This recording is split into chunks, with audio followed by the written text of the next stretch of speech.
one of the most frustrating things I see. Now, whether you're a former athlete or still in the grind, is when your training stalls, right? We've been there. The weights aren't going up. The reps aren't increasing, right? You're logging the sessions, but for whatever reason, the needle isn't moving, and ultimately you're walking away frustrated, mad, and you wish that your progress would actually improve in the gym. So what do we do? When that happens, I walk myself through what I call a flow chart of progressions. Now, almost like reviewing game film, step by step, no emotion. I just look at the facts. And the facts say is this. The first question I always ask myself is, am I being consistent with my training? Because nothing works. I'm telling you guys this, of years of advice of doing this in the trenches, nothing works in the gym if you're not being consistent.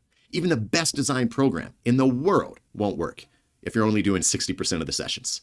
So if you got consistency locked in, the next question I ask is, am I recovering?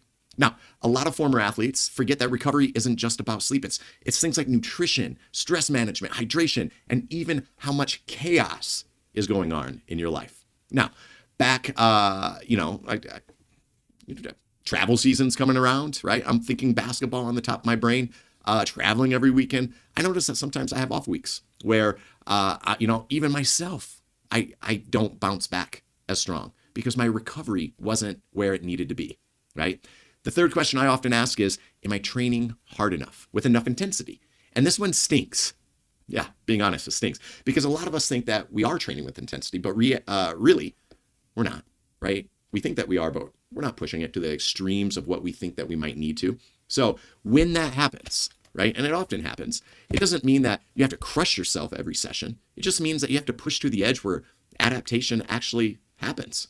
Next, I often ask, am I training consistently enough with the correct technique?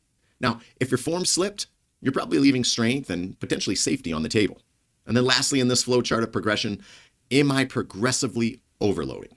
Meaning, am I lifting more weight, more reps, or more total volume over time?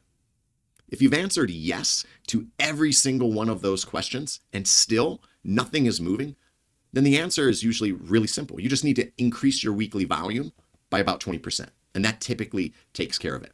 Think of it as like a coach adjusting your practice reps. Sometimes it's not always about working harder, but sometimes you actually have to work more. You have to put in extra hours to get something out of it.